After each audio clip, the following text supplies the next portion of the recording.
चलिए, good evening बच्चे, good evening सभी को, गुड इवनिंग, गुड इवनिंग। देखिए, जैसा कि आप सभी लोग जानते हो कि आप लोग के सेट एग्जाम्स आने वाले हैं। बच्चे, सेट एग्जाम को ध्यान में रखते हुए आप सभी के लिए रिवीजन क्लासेस चलाई जा रही है। और आज ये हमारी रिवीजन क्लास नंबर 2 है। ठीक है बच्चे, आज ये सेकंड क्लास है हमारे पास में, रिवीजन की सेकंड क्लास है। और जैसा कि आप लोग जानते हो, पहली क्लास के अंदर हम लोगों ने 10th क्लास के मैथ्स का थर्ड चैप्टर स्टार्ट किया था, दो चरों वाले रैखिक समीकरण युग्म। बच्चे, आज हम लोग इसको आगे लेकर चलेंगे। ठीक है, देखिए, जो लास्ट क्लास थी, जो पुरानी क्लास थी, उसके अंदर हम लोगों ने एक्सरसाइज 3.1 डिस्कस की थी। और 3.1 के अंदर हम लोगों ने देखिए कौन कौन से क्वेश्चन कंप्लीट कर लिए थे। सर, 3.1 के अंदर हम लोगों ने क्वेश्चन नंबर 2 कंप्लीट कर लिया था, याद है सभी को? देखिए, क्वेश्चन नंबर 2 सभी ने कंप्लीट कर लिया था, ये वाला। ठीक है, ये आप सभी को याद होगा कि सर हमने क्वेश्चन नंबर 2 कंप्लीट कर लिया था अपनी पिछली क्लास के अंदर।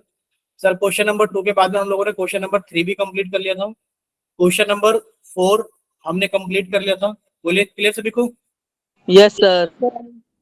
ठीक है, नहीं, 5 कर लिया था, 6 कर लिया था, 7 कर लिया था। देखिए, आज हम लोग डिस्कस करेंगे क्वेश्चन नंबर 4 भी डिस्कस करेंगे और क्वेश्चन नंबर 1 भी डिस्कस करेंगे। ठीक है, 4 और 1 को डिस्कस करेंगे और फिर हम लोग आगे चलेंगे। देखिए, सबसे पहले हम लोग स्टार्ट करेंगे क्वेश्चन नंबर 4 से ही। यहाँ पर क्या लिखा है बच्चे? यहाँ पर लिखा हुआ है क्वेश्चन नंबर 4 के अंदर हमने इसको कट किया, कट करके इसको अगले वाले पेज पर लेकर गए।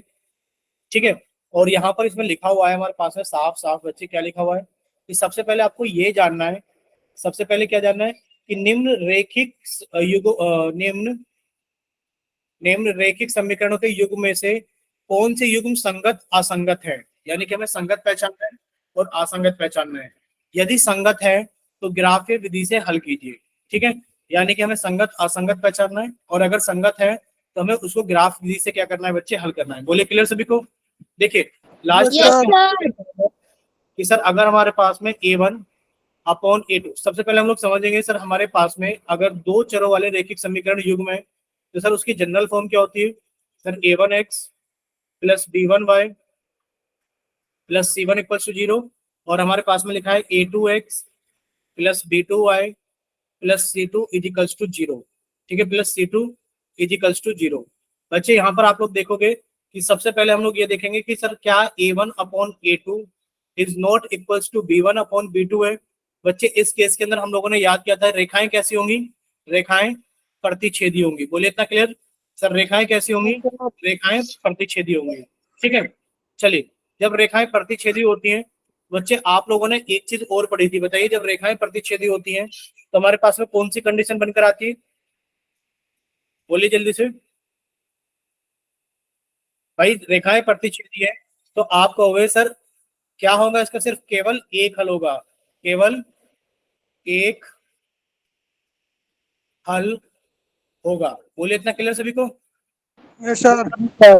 दूसरा हम लोगों ने पढ़ा था कि सर हमारे पास में ऐसा हो सकता है कि sir A1 upon A2 is equals to B1 upon B2 is equals to C1 upon C2। जब ये वाला केस होगा तो सर रेखाएं कैसी होंगी? संपाती होंगी। कैसी होंगी? रेखाएं संपाती होंगी, यानी कि एक दूसरे के ऊपर होंगी, कोइंसिडेंट होंगी। और इस केस के अंदर हमारे पास में कितने हल होंगे? अनेक। अनेक हल होंगे। कितने होंगे? अनेक हल होंगे।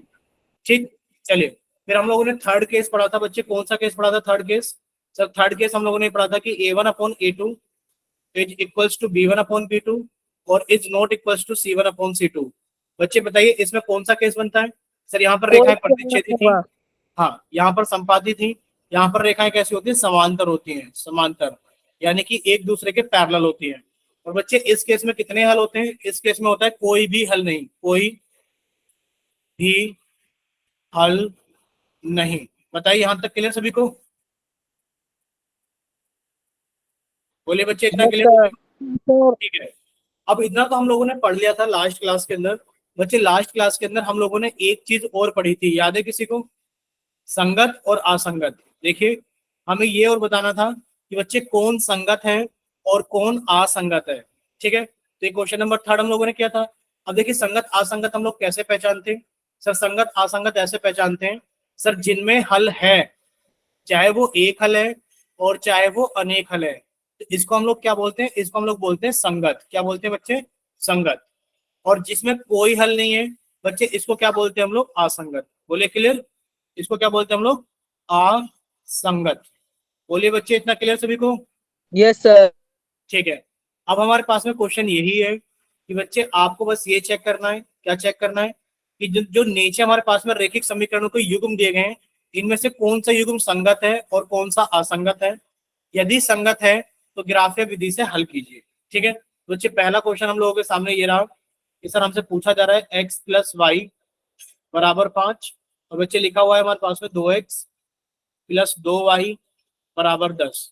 बच्चे जब आप इसे कंपेयर करोगे x प्लस वाई बराबर 5 को किससे कंपेयर करोगे, देखिए आप लोग एक चीज याद रखना, क्या चीज याद रखना कि या तो दोनों के अंदर जो हमारे पास में कांस्टेंट टर्म है यानी कि अचर राशि है वो इक्वल टू के बाद रहे दोनों के अंदर, या फिर इक्वल टू से पहले रहे दोनों के अंदर। जैसे कि एग्जांपल की बात है अगर हम लोग करें तो ये रखना sir a1x plus b1y plus c1 equals to 0, a2x plus b2y plus b2y plus c2 equals to 0। Sir हमारे पास में दोनों केस है, या तो क्या हो कि सर जो कांस्टेंट टर्म है वो इक्वल टू के इस तरफ रहे और इस तरफ दोनों तरफ जीरो रहे, दोनों में जीरो रहे, या फिर सर दोनों में इस तरफ रहे, क्लियर सभी को, या फिर दोनों में इस तरफ रहे। बोलिए इतना क्लियर। सर ठीक है, अब बच्चे आप इसमें a1 अपॉन a2 निकालोगे, बताइए बच्चे इसमें a1 कितना 1 और इसमें a2 कितना 1। बच्चे a1 अपॉन a2 कितना आ गया, सर ये आ गया 1/2। ठीक है, कितना आ गया 1/2। बच्चे b1 अपॉन b2 कितना आ गया, बच्चे b1 अपॉन b2 भी कितना आ गया हमारे पास में 1/2। और अगर आप देखोगे बच्चे c1 अपॉन c2 कितना आ गया, बच्चे c1 अपॉन c2 आ गया 5/10, यानी कि ये भी कितना आ गया हमारे पास में 1/2। बोले क्लियर। Yes sir. ठीक है, अब ये देखिए इसके अंदर रेखाएं कैसी होंगी बच्चे, रेखाएं एक दूसरे के ऊपर होंगी यानी कि संपाती होंगी, रेखाएं संपाती होंगी। और जब रेखाएं संपाती होती हैं तो बच्चे अनेक हल होते हैं। पता है इतना क्लियर कि सर रेखाएं तो संपाती होंगी और अनेक हल होंगे। और जब हमारे पास में जब रेखाएं संपाती होती है और अनेक हल होते हैं तो आप क्या दोगे सर ये युग्म कैसा है हमारे पास में, ये युग्म हमारे पास में संगत है। बोले क्लियर, ये युग्म कैसा है बच्चे हमारे पास में संगत युग्म है। बोले क्लियर। Yes sir.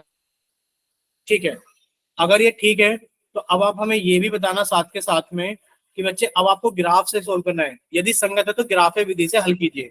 देखिए ग्राफीय विधि से हम लोग हल कैसे करेंगे, मान लीजिए हमें दिया गया है कि x प्लस वाई बराबर 5 है। क्या दिया गया बच्चे में, x प्लस वाई बराबर 5 है, ये एक इक्वेशन है। बच्चे दूसरी इक्वेशन क्या है, 2x प्लस 2y बराबर 10। दूसरी इक्वेशन क्या है हमारे पास में, 2x प्लस 2y बराबर 10। बच्चे आपको ना इन दोनों इक्वेशंस को ग्राफ के ऊपर बनाना होगा। ग्राफ के ऊपर कैसे बनाओगे कि सबसे पहले आपने ग्राफ के ऊपर दोनों अक्ष बना लिए, एक्स अक्ष और वाई अक्ष। बोलिए क्लियर सभी को। Yes sir.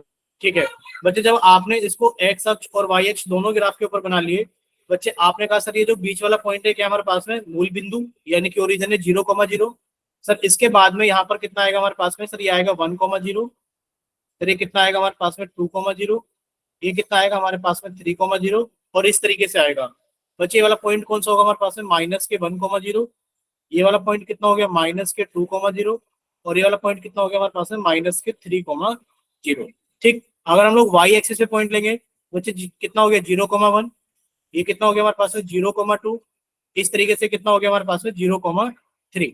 बच्चे नीचे लोगे तो कितना हो गया 0,-1, 0,-2। पहले ही बताइए क्या आप लोगों को ये इतना क्लियर है कि सर जो हम लोग पॉइंट एक्स एक्सिस पर लेंगे वो 1,0, 2,0, 3,0 होंगे, और जो हम लोग एक्स एक्सिस के नेगेटिव तरफ लेंगे बच्चे वो माइनस के 1,0, माइनस के 2,0, माइनस के 3,0 होगा। जो हम लोग वाई एक्सिस पर लेंगे बच्चे, जो हम लोग वाई एक्सिस पर लेंगे वो कैसा होगा, 0,1, 0,2, 0,3। और जो वाई एक्सिस के नेगेटिव तरफ लेंगे वो 0,-1, 0,-2 के जैसा होगा। पहले आप लोग ये बताइए क्या इतना क्लियर सभी को। Yes sir. ठीक है, एक बार हम कोशिश करते हैं क्या पता हमारे पास में ग्राफ पेपर हो। अ,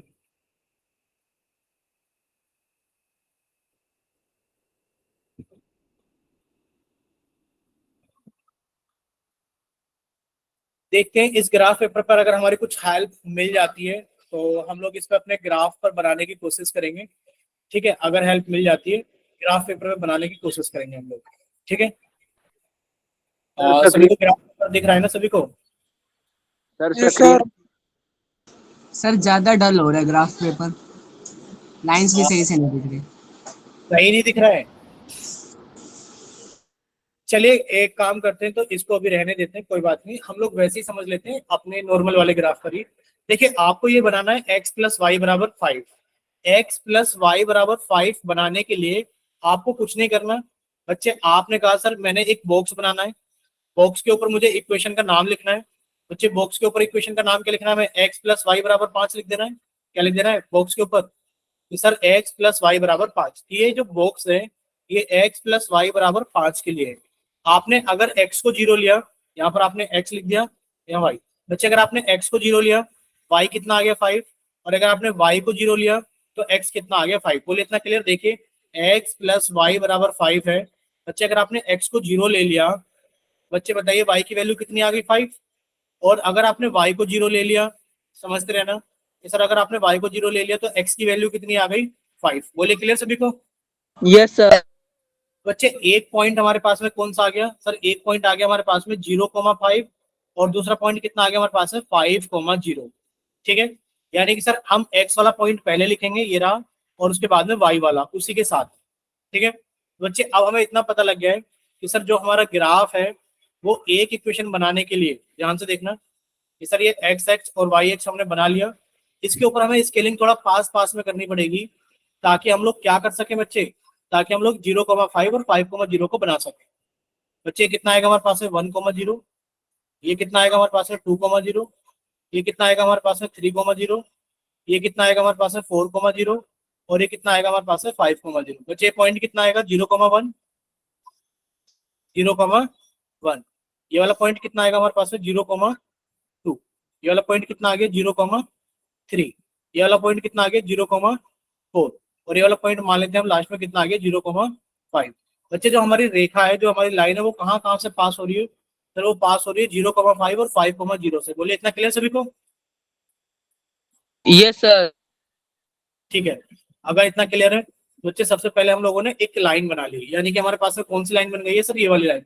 अब देखिए दूसरी वाली लाइन पे क्या लिखा हुआ है बच्चे। दूसरी वाली लाइन को भी आप लोग ऐसे ही सॉल्व करोगे कि सर हमने एक बॉक्स बनाया, ध्यान से देख लीजिए, एक बॉक्स बनाया सबसे पहले, और सर बॉक्स के ऊपर हमने लिख दिया लाइन की इक्वेशन क्या है, 2x प्लस 2y बराबर 10। ठीक है, 2y plus 2x plus 2y बराबर 10। सबसे पहले आपने इसमें लाइन की इक्वेशन लिख दी 2x प्लस 2y बराबर 10। बच्चे आपने यहाँ पर x लिखा या y लिखा? अगर आपने x को 0 ले लिया, ध्यान से देखना सर 2x प्लस 2y बराबर 10 है। अगर आपने x को 0 ले लिया, बच्चे बताइए y की वैल्यू कितनी आ गई? y की वैल्यू 5 आ गई। सर अगर x को 0 लिया तो y की वैल्यू 5 आ गई। और बच्चे एक बार आपने y को 0 ले लिया, 2x प्लस 2y बराबर 10। बच्चे y को 0 ले लिया तो 2x की वैल्यू 10 आ गई और x की वैल्यू कितनी आ गई 5। अगर y को 0 ले लिया तो x की वैल्यू 5 आ गई, यानी कि फिर से जो लाइन आ गई है सर वो दूसरी लाइन भी इसी के ऊपर आ गई है। बोलिए क्लियर सभी को?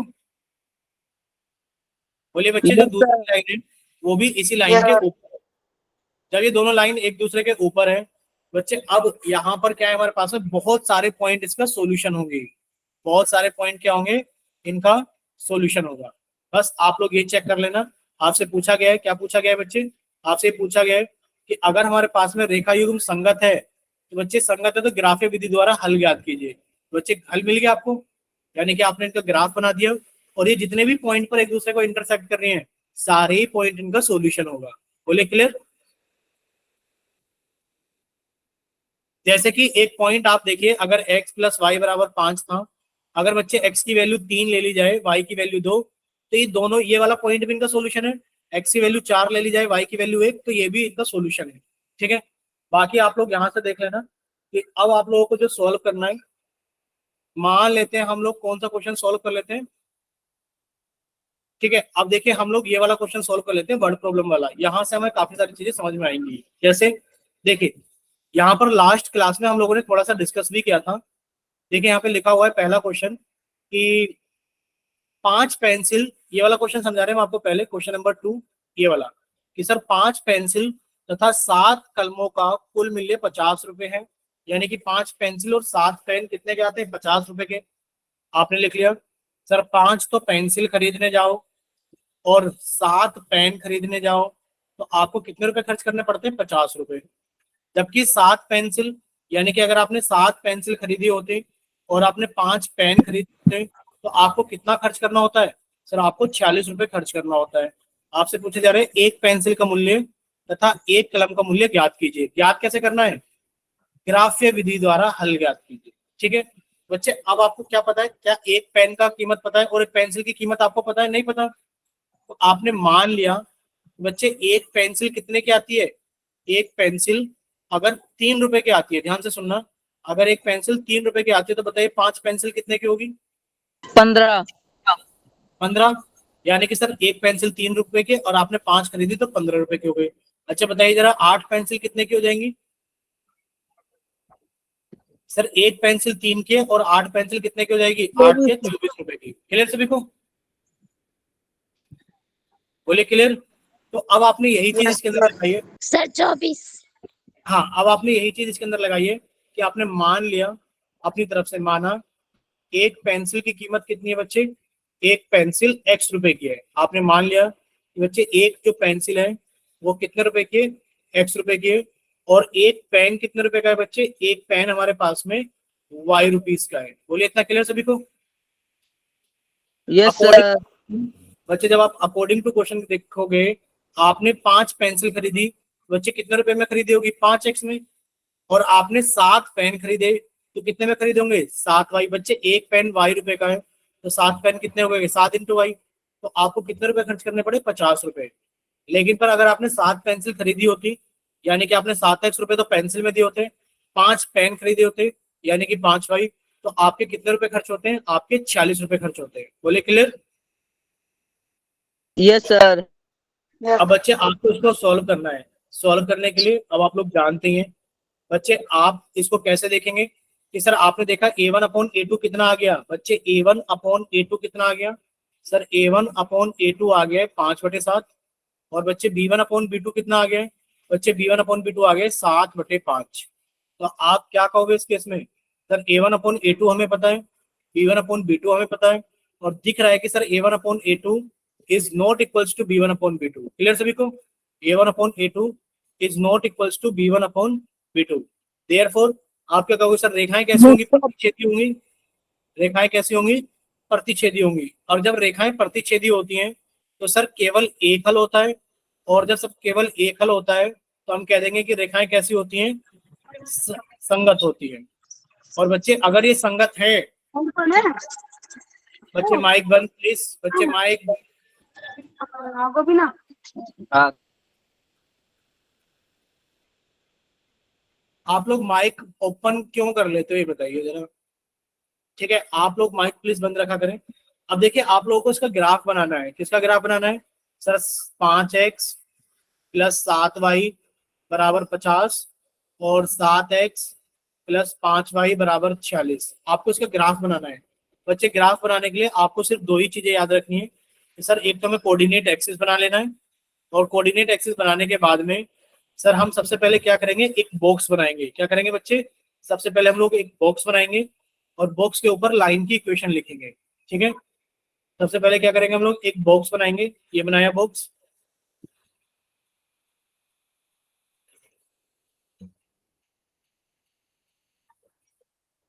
ठीक है बच्चे, जब आपने इसका बॉक्स बना लिया तो इस बॉक्स के ऊपर सबसे पहले लाइन की इक्वेशन लिख लेंगे। और हमने लिख लिया एक्स और वाई। ठीक है, एक्स और वाई, यहाँ पर हमने लाइन की इक्वेशन लिख ली 5x प्लस 7y बराबर 50। क्लियर? बोलिए बच्चे क्लियर? Yes sir. अब आप यहाँ पर देखिए, अगर आपने लिखा है कि सर 5x प्लस 7y बराबर 50 है, आप लोग अपनी तरफ से सोच के देखिए, सर 7 के टेबल में क्या कोई संख्या ऐसी आती है जो 5 पर खत्म हो रही हो? बिल्कुल आती है। सर 7×5 = 35। यानी कि अगर y की वैल्यू को हम लोग 5 ले ले, बच्चे y की वैल्यू अगर 5 ले ली तो 7×5 = 35, और बच्चे 35 इधर आके घट जाएगा।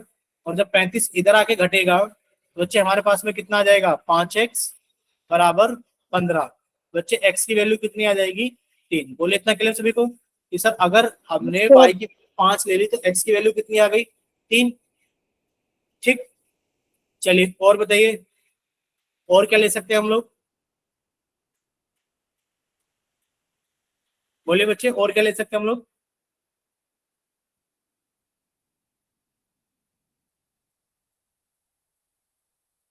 बोलिए, और कोई पॉइंट ले सकते हैं?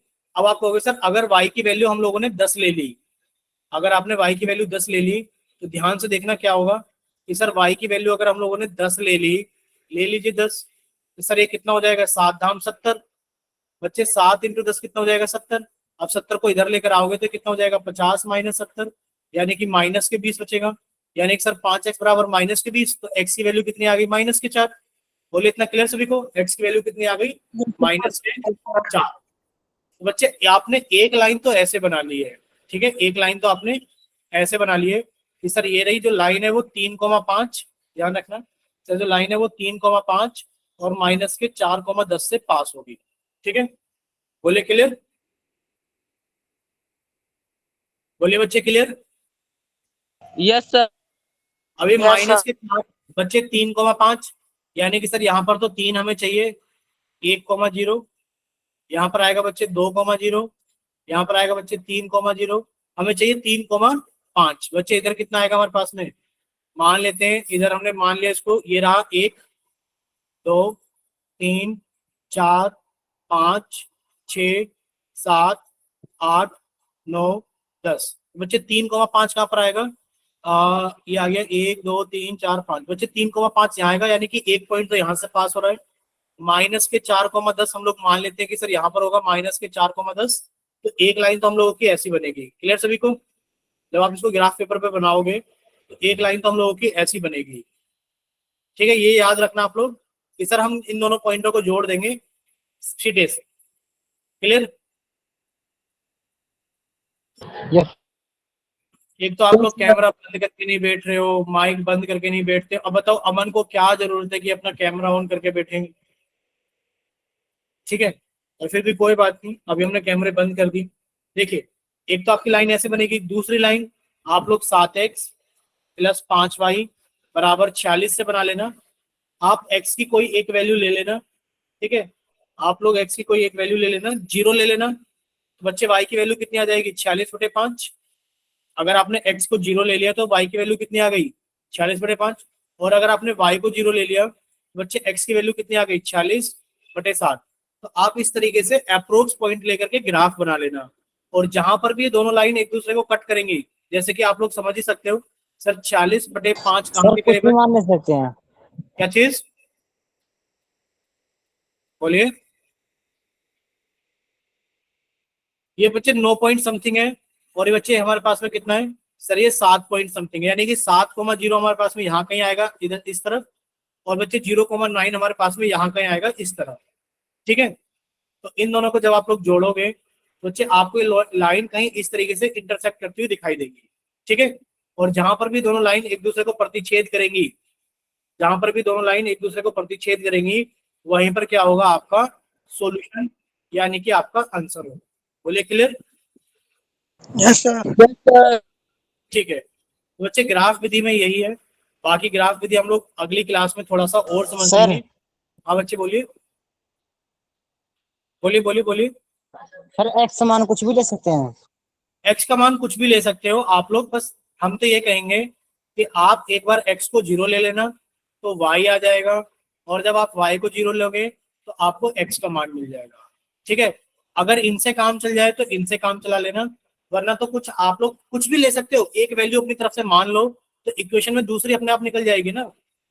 तो ऐसी वैल्यू मान लेना कि वो आपके बटे की Yes, फॉर्म sir. में ना। सर एक बार बॉक्स वाला और समझा दो. कौन सा वाला, सर ये आपने जो बॉक्स वाला समझा था ना, एक बार और समझा दो सर. बिल्कुल बता देते हैं बॉक्स वाला। देखिए बॉक्स में हमें करना क्या होता है, मान लीजिए कोई भी एक इक्वेशन हमें दे दी, मान लीजिए ऐसा ले दिया x प्लस 2y बराबर 10, ठीक है। तो हम लोग क्या करेंगे, सबसे पहले तो इसका बॉक्स बनाएंगे, ठीक है। सबसे पहले इसका क्या बनाएंगे, हम लोग बॉक्स बनाएंगे। और बॉक्स किस तरीके से बनाएंगे कि सर पहले तो बॉक्स के ऊपर इसकी इक्वेशन लिख दो, x प्लस 2y बराबर 10, और बच्चे अंदर आपने लिखा x और y को इस तरीके से कि सर ये हमारा x होगा और ये हमारा y होगा। अब देखिए आपने इसके अंदर x को अगर 0 ले लिया, बच्चे x प्लस 2y बराबर 10 था, अगर आपने x को 0 ले लिया बच्चे 2y बराबर 10 हो गया और y की वैल्यू कितनी आ गई 5। अगर आपने x को 0 ले लिया तो y की वैल्यू कितनी आ गई 5। अगर आपने x प्लस 2y बराबर 10 के अंदर आपने y को 0 ले लिया, बच्चे 2 गुणा 0 तो 0 हो जाएगा, x की वैल्यू कितनी आ गई 10। आपने अगर y को 0 लिया तो x की वैल्यू कितनी आ गई 10।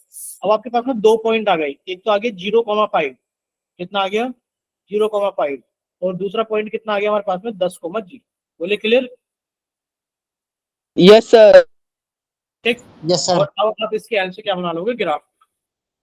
देखिए वैसे ग्राफ वाले इतने जरूरी है नहीं, बट नेक्स्ट क्लास के अंदर हम लोग ग्राफ वाले क्वेश्चन फिर से एक बार डिस्कस करेंगे। अभी हम लोग 3.2 की तरफ चलते हैं। हमारी मेन चीजें ये है, ठीक है, मेन चीजें हमारे पास में ये है। जैसे कि हमारे पास में लिखा हुआ है 3.2 के अंदर कि निम्न रेखिक समीकरणों को प्रतिस्थापन विधि से हल कीजिए। कौन सी विधि से हमें हल करना है इनको? प्रतिस्थापन विधि से हल करना है। अब देखिए प्रतिस्थापन विधि हो सकता है काफी सारे बच्चों को आती हो सकता है काफी सारे बच्चों को ना आती हो, तो प्लीज आप लोग ध्यान से सुनना कि प्रतिस्थापन विधि क्या होती है। ठीक है, देखिए ये क्वेश्चन था और इस क्वेश्चन के अंदर लिखा हुआ है हमारे पास में, क्या लिखा हुआ है कि आपको निम्न समीकरणों को प्रतिस्थापन विधि द्वारा हल कीजिए।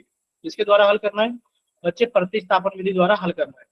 पहला क्वेश्चन क्या है हमारे पास में बच्चे? पहला क्वेश्चन है x प्लस वाई बराबर 14 और x माइनस वाई बराबर 4। बोले क्लियर सभी को? देखिए इसके अंदर हमें करना क्या होता है बच्चे? प्रतिस्थापन विधि के अंदर ध्यान रखना कि सर प्रतिस्थापन विधि के अंदर हमें करना यह होता है कि किसी भी एक इक्वेशन से, सबसे पहले आपने लिखा इसको इक्वेशन नंबर 1 और इसको लिखा आपने इक्वेशन नंबर 2। ठीक, अब ये देखिए कि आप कौन सी इक्वेशन से एक चर को दूसरे चर की फॉर्म में लिख पा रहे हो।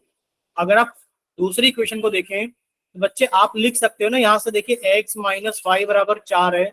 बच्चे आप यहाँ से लिख सकते हो ना कि सर x बराबर 4 प्लस ये माइनस के वाई थे, इधर आके प्लस के वाई हो जाएंगे। बोले क्लियर? आप ये लिख सकते हो ना? Yes, sir. सर ठीक ये है, नाइन्थ के एक्सरसाइज करवा रहे हो क्या? कौन सी? ये जो करवा रहे हो प्रतिस्थापन विधि। तो कौन सी एक्सरसाइज करानी है सर आप ये 9th की करवा रहे हो या 10th की करवा रहे हो? बच्चे? 10th की करा रहे हैं आप लोग, 10th क्लास में हो ना 9th में पढ़ी, मेरे को ऐसा लग रहा था। बच्चे। 9th में तो आती नहीं है, 9th में हो सकता है आप लोगों ने पढ़ी हो, बट 9th में आती नहीं है ये। ठीक है, ओके सर। देखिए प्रतिस्थापन विधि आप लोगों ने स्कूल में पढ़ी होगी, इसलिए लग रहा होगा कि पहले कभी पढ़ी हुई है, क्योंकि स्कूल में चैप्टर हो गया होगा। देखिए अगर x माइनस वाई बराबर 4 को देखें, अगर आप इस वाली इक्वेशन से देखें समीकरण से कि सर x माइनस वाई बराबर 4 है, बच्चे यहाँ से x की वैल्यू कितनी हो गई 4 प्लस वाई। इसको आपने समीकरण 3 लिख दिया और लिख दिया कि समीकरण 3 से x का मान समीकरण नंबर 1 में रखने पर, क्यों रखा 1 में? क्योंकि 2 से तो आपने निकाला है, तो आपने लिखा x बराबर x का मान, लिख दीजिए x का मान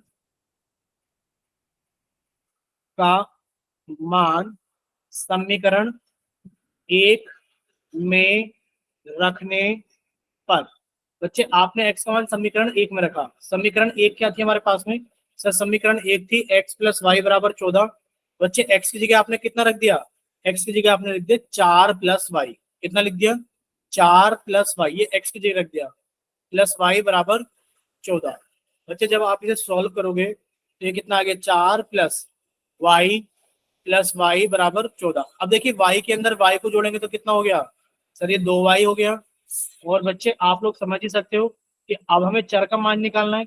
बच्चे 2y को इधर ही रख लेते हैं, 2y बराबर 14। अब ये प्लस के 4 थे बच्चे, इधर आके माइनस के 4 हो गए। अब बच्चे 14 में से 4 गए तो 10 बचे, यानी कि सर 2y का मान कितना आ गया 10 और y का मान कितना आ गया हमारे पास में 5। बोले इतना क्लियर सभी को? y का मान कितना आ गया 5। अब y का मान समीकरण 3 में रख दीजिए। x बराबर 4 प्लस वाई था, बच्चे x की वैल्यू कितनी आ गई? 4 प्लस वाई की जगह कितना आ गया 5। बच्चे x की वैल्यू कितनी आ गई? तो बोलिए x की वैल्यू कितनी आ गई? तो इतना क्लियर सभी को? बोले बच्चे इतना क्लियर हुआ सभी को? Yes sir. Yes sir. ठीक है, तो प्रतिस्थापन विधि में बच्चे हमें यही करना होता है कि एक हम चर की वैल्यू निकालेंगे और दूसरे चर में रख देंगे। जैसे कि अब हम दूसरा एग्जांपल देखते हैं, यानी कि दूसरा क्वेश्चन देखते हैं हम लोग। ये रहा, ध्यान से समझना इसको भी बच्चे। इसके अंदर हमें एक चीज और दे रखी है। क्या दे रखी है? सर जो पहली क्वेश्चन है हमारे पास में, ध्यान से देखना सर, जो पहली क्वेश्चन है वो है s माइनस टी बराबर 3। ये पहली क्वेश्चन है। बच्चे दूसरी इक्वेशन क्या है हमारे पास में? दूसरी इक्वेशन है s/3 प्लस t/2 बराबर 6। बच्चे स्टार लगा के अपनी कॉपी के अंदर नोट लिख लेना कि जब भी आपके पास में चर के नीचे नंबर्स आ जाते हैं बच्चे, आप इन दोनों नंबर्स का क्या लोगे? एलसीएम लोगे। बोलिए 3 और 2 का एलसीएम कितना हो गया? 6। बोलिए 3 और 2 का एलसीएम कितना हो गया? 6। आपने पूरे समीकरण को 6 से गुणा कर दिया। जब पूरे समीकरण को 6 से गुणा करोगे बच्चे 6 की गुणा हो गई s/3 में, प्लस सर 6 की गुणा हो गई सर 2 टी का मान 6। 3 में, और बच्चे 6 की गुणा 6 में हो गई तो 36।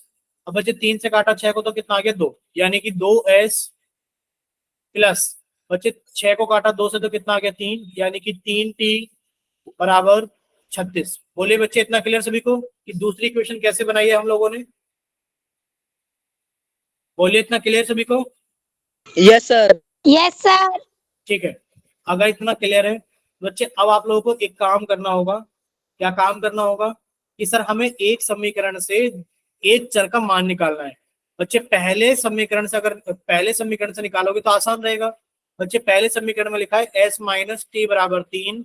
बच्चे यहाँ से s की वैल्यू कितनी आ जाएगी? 3 प्लस t, और इसको आपने समीकरण नंबर 3 बोल दिया, और आपने s का मान समीकरण नंबर 2 में रख दिया। क्यों रखा? क्योंकि सर 1 से तो हमने निकाला ही है, 2 में रखेंगे, तो s का मान समीकरण नंबर 2 में रख दिया। s का मान समीकरण 2 में रखने पर, ठीक है बच्चे, आपने समीकरण 2 में रख दिया। ठीक है, x का मान समीकरण 2 में रखने पर, जब आपने x का मान समीकरण नंबर 2 में रखा बच्चे, 2 में क्या था हमारे पास में? Sir 2s। हेलो सर जी, हाँ बच्चे, कल क्लास ज्वाइन होएगी? कब? बोलिए कब? कल करनी है ज्वाइन। बच्चे कल आप लोग, अब बताइए आपका बैच किस किस दिन होता है, कब कब होता है? बताओ, आप ही बता दो। देखिए आप लोगों के बैच, आप लोगों को पता है ना, मंगलवार, बृहस्पतिवार और शनिवार को होता है। बच्चे कल नहीं होगी क्लास, शनिवार को होगी। ठीक है, चलिए अब देखिए इसके अंदर आपने s का मान रखा। बच्चे s का मान कितना है? 3 प्लस t। बच्चे आपने s की जगह कितना रख दिया? सर s की जगह मैंने लिख दिया 3 प्लस t प्लस 3t बराबर 36। बच्चे जब आप इसे सॉल्व करोगे तो सॉल्व किस तरीके से करोगे? सर 2 की गुणा अंदर करी, जब 2 की गुणा 3 में करी तो 6 आ गया, प्लस 2 की गुणा t में करी तो 2t आ गया, प्लस 3t बराबर 36। बच्चे 2t और 3t को जोड़ोगे तो कितना हो गया? 5t बराबर 36। बच्चे प्लस का 6 था, इधर आके माइनस का 6 हो गया, यानी कि सर 5t बराबर 36 में से 6 गया, कितना आ गया? 30। और t की वैल्यू कितनी आ गई? 30/5 कितनी आ गई हमारे पास में? 6। बोलिए इतना क्लियर? सर t की वैल्यू कितनी आ गई है? 6। और t की वैल्यू 6, बच्चे आपने t की जगह 6 रख दिया तो 3 प्लस 6 कितना हो गया? 9। s की वैल्यू कितनी हो गई हमारे पास में? 9। बोलिए इतना क्लियर सभी को? बोलिए बच्चे क्या इतना क्लियर हुआ सभी को? Yes sir. Yes sir. Yes sir. ठीक है बच्चे, अगर इतना क्लियर है बच्चे, आप ये वाला क्वेश्चन ट्राई कर रहे हो जल्दी से, ये डेसिमल वाला क्वेश्चन। ठीक है, जल्दी से एक बार डेसिमल वाला क्वेश्चन ट्राई कीजिए सभी लोग।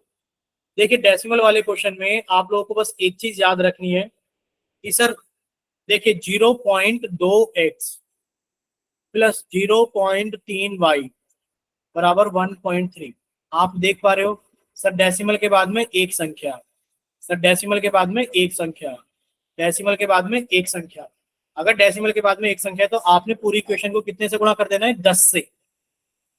ठीक है, और बच्चे यहाँ पर भी आप देख पा रहे हो कि सर 0.4x प्लस 0.55 बराबर 2.3। बच्चे आप इसको भी किससे गुणा कर दोगे? 10 से गुणा कर दोगे। क्यों? क्योंकि सर डेसिमल के बाद में यहाँ पर भी एक संख्या है, सर डेसिमल के बाद में यहाँ पर भी एक संख्या है, और डेसिमल के बाद में यहाँ पर भी एक संख्या है। बच्चे 10 से गुणा करोगे तो ये चीज याद कर लीजिए, ध्यान से देखना। सर अगर 2.58 की गुणा हम लोग 10 से करेंगे, बच्चे 10 से करने पर होता क्या है? डेसिमल एक प्लेस आगे शिफ्ट हो जाता है। कितना हो गया? 25.8। अगर बच्चे लिखा होता 258.97 गुणा 10, बच्चे 10 की गुणा करने पर डेसिमल एक प्लेस आगे शिफ्ट हो जाएगा, यानी कि 2589.7। क्लियर सभी को? Yes sir. Yes sir.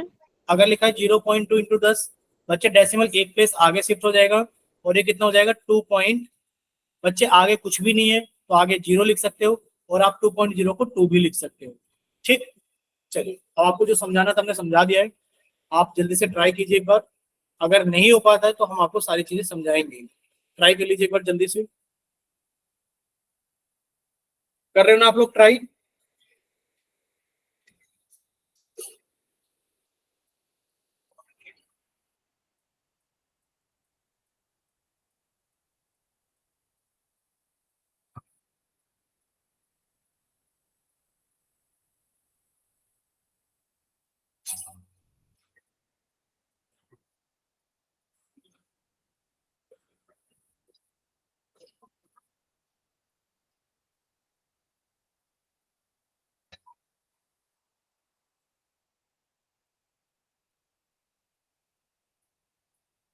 चलिए, किसी का हुआ क्या?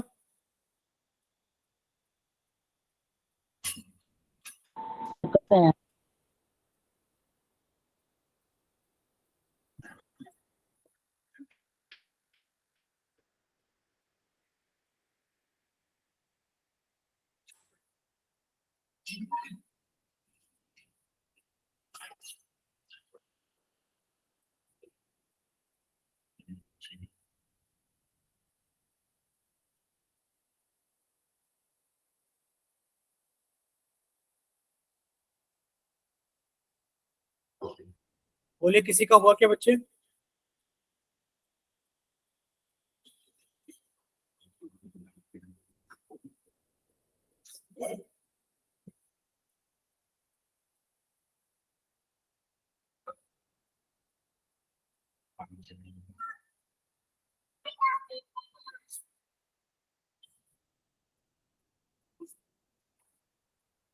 बच्चे y बराबर 3 या फिर y बराबर -3?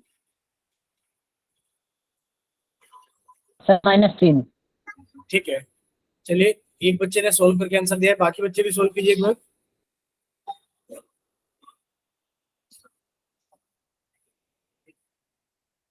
ठीक है, अब आप सभी लोग सामने देखिए एक बार स्क्रीन पर जल्दी से, ताकि हम लोग एक दो क्वेश्चन और कर लें टाइम से। देखिए बच्चे, यहाँ पर ये इक्वेशन बनेगी जब आप इस इक्वेशन को 10 से गुणा करोगे। बच्चे 10 से गुणा करने पे बनेगा 2x प्लस 3y बराबर 13। और बच्चे 10 से गुणा करने पे बनेगा 4x प्लस 5y बराबर 23। ठीक है बच्चे, अब आपने क्या करना है सर, एक समीकरण से हमें किसी एक चर का मान निकालना है दूसरे चर के फॉर्म में। बच्चे आप एक काम कर सकते हो सर, यहां से एक बार निकाल लेते हैं कि सर अगर हमारे पास में 2x प्लस 3y बराबर 13 है, तो सर अगर यहां से देखा जाए तो सर 2x बराबर कितना हो गया 13 माइनस 3y। और बच्चे यहाँ से x की वैल्यू कितनी आ गई 13 माइनस 3y बटे 2। यहाँ से x की वैल्यू कितनी आ गई बच्चे 13 माइनस 3y बटे 2। अब ये आपने पहली इक्वेशन से निकाला है बच्चे, x का मान दूसरी समीकरण में रखने पर, x का मान समीकरण नंबर 2 में रखने पर। ठीक है, x का मान समीकरण 2 में रखने पर बच्चे, जब आप x का मान समीकरण नंबर 2 में रखोगे, बच्चे रखिए 2 में, ये है कि 4 इंटू, ये पहले लिख देते समीकरण क्या बच्चे 4x प्लस 5y बराबर 23। बच्चे 4 इंटू एक्स की जगह कितना आ गया सर 13 माइनस 3y बटे 2 प्लस 5y बराबर 23। तो बच्चे आप इसे सॉल्व करोगे, बच्चे 2 से कट जाएगा, 4 2 बार में, 2 की गुणा अंदर करी सर, 2 की गुणा 13 में करोगे तो 26 माइनस 6y प्लस 5y बराबर 23। बच्चे जब आप इसे आगे सॉल्व करोगे, बच्चे आगे सॉल्व करने पर क्या होगा कि सर ये माइनस के 6y है, फिर ये प्लस के 5y है, फिर माइनस के y बचेगा 23। बच्चे इधर क्या है, ये प्लस के 26 है, तो इधर आके माइनस के 26 हो जाएगा, यानी कि सर माइनस के y बराबर माइनस के 3। माइनस से माइनस कट गया, बच्चे y की वैल्यू कितनी आ गई 3। y की वैल्यू 3 रखोगे, बच्चे 3 क्या 9, यानी कि सर 13 माइनस 9 बटे 2, सर 13 में से 9 गए 4 बटे 2, और सर कितना आ गया 2। x की वैल्यू कितनी आ गई 2। बोले क्लियर सभी को? Yes sir. ठीक है बच्चे, x की वैल्यू 2 और y की वैल्यू कितनी आ गई हमारे पास में क्लियर सभी को? Yes sir. ठीक है बच्चे, प्रतिस्थापन विधि में हम लोग ये वाला क्वेश्चन भी देखेंगे एक बार जल्दी से। इसमें दोनों के नीचे अपॉन में कुछ ना कुछ है, तो आप लोगों को एक चीज समझाई गई है बच्चे, पहले आप इसे सही से लिखो। लिखा है 3x/2 माइनस 5y/3 बराबर -2। अब आप यहाँ देख पा रहे हो बच्चे, नीचे क्या है 2 और 3। बच्चे 2 और 3 का एलसीएम कितना हो गया 6। 2 और 3 का एलसीएम कितना हो गया 6। बच्चे आपने पूरी इक्वेशन को 6 से मल्टीप्लाई कर दिया। कितने से मल्टीप्लाई कर दिया? पूरी इक्वेशन को 6 से मल्टीप्लाई कर दिया। जब आप पूरी इक्वेशन को 6 से मल्टीप्लाई करोगे सर 6 की गुणा हो गई 3x/2 में, माइनस सर 6 की गुणा हो गई 5y/3 में, बराबर सर 6 की गुणा हो गई -2 में, तो कितना हो गया -12। बच्चे आप ये सॉल्व करोगे, 2 से काटा 6 को 3 बार में, 3 × 3 कितना हो गया 9x, माइनस बच्चे 3 से काटा 6 को 2 बार में, ये कितना हो गया 5 दूनी 10y, बराबर ये कितना हो गया -12। ठीक, बोले क्लियर? Yes sir. ठीक है, अब आप हमें ये बताना बच्चे, ये तो इक्वेशन नंबर 1 आ गई। अब इक्वेशन नंबर 2 क्या है हमारे पास में? सर इक्वेशन नंबर 2 में भी नीचे कौन है? सर नीचे 3 और 2 और 6 है। बच्चे हमें इस 6 से तो जरूरत है नहीं, बट 3 और 2 का एलसीएम कितना हो गया 6। बच्चे 3 और 2 का एलसीएम अगर 6 है तो आपने पूरी इक्वेशन को फिर से 6 से मल्टीप्लाई कर दिया। जब पूरी इक्वेशन को 6 से मल्टीप्लाई करोगे तो सर 6 × x/3 प्लस 6 × y/2 बराबर 6 × 13/6। बच्चे 6 को काटोगे 3 से तो कितना आ गया 2x, प्लस 2 से काटोगे 6 को तो कितना आ गया 3y, बराबर तो 6 से काटोगे 6 को तो कितना आ गया 13। बोले इतना क्लियर सभी को? Yes sir. अब हमारे पास में 2 इक्वेशन आ गई हैं सर, ये रही दोनों इक्वेशंस। ठीक है, तो बच्चे दोनों इक्वेशंस को हम लोग यहाँ रख दिए। दिख रही है कि सभी को दोनों इक्वेशंस? Yes sir. सर ठीक है बच्चे, ये रही दोनों इक्वेशन। अब आपको इसमें सॉल्व करना है। सॉल्व करने के लिए प्रतिस्थापन विधि लगानी है। बच्चे बताइए कहाँ से कौन सी वैल्यू निकाले? यहाँ से काम करते हैं सर, दूसरी वाली इक्वेशन से निकाल लेते हैं x की वैल्यू, यानी कि सर 2x बराबर 13 माइनस 3y, और सर x बराबर कितना आ जाएगा 13 माइनस 3y/2। बोले क्लियर सभी को? Yes sir. x की वैल्यू आपने दूसरी इक्वेशन से निकाली है बच्चे, पहली के अंदर रख दीजिए 9 × x। बच्चे x की जगह कितना है 13 माइनस 3y/2 माइनस 10y बराबर -12। बच्चे जब आप इसे सॉल्व करोगे तो सॉल्व करने के लिए आपको इसको अंदर लेकर ही जाना पड़ेगा, कटेगा तो है नहीं। ठीक है बच्चे, 13 की गुणा 9 में कर लेंगे तो 13 निम्मा कितना हो गया बोलिए 117, माइनस 9 × 27y/2 माइनस के 10y बराबर -2। अब बच्चे नीचे 2 है, पूरी इक्वेशन को 2 से गुणा कर लो। पूरी इक्वेशन को 2 से गुणा किया बच्चे, पूरी इक्वेशन को 2 से गुणा किया, ये तो कट गया, यानी कि सर 117 माइनस 27y। बच्चे 2 से गुणा करोगे तो माइनस के 20y, और बच्चे 2 से गुणा करोगे तो माइनस के 24। बोले clear? Yes sir. Yes sir. 24। बच्चे दोनों माइनस के हैं, अगर ये दोनों माइनस के तो जुड़ जाएंगे। बच्चे कितने हो गए माइनस के 47y, माइनस के 47y बराबर माइनस के 24। बच्चे प्लस के 117 थे, इधर आके माइनस के 117 हो जाएंगे। बच्चे माइनस के 47y बराबर ये कितना हो जाएगा 7 और 4 11, यहाँ से लगा 1 और 2 3 और 1 4 और 1। बोलिए इतना क्लियर सभी को? Yes sir. और बच्चे माइनस से माइनस कट गया, और जब आप इसे डिवाइड करोगे, यानी कि आप ये कह रहे हो कि सर 47y बराबर 141 है। बच्चे y की वैल्यू कितनी आ गई 141/47, 47 से काटोगे तो 3 आ गया। y की वैल्यू कितनी आ गई 3।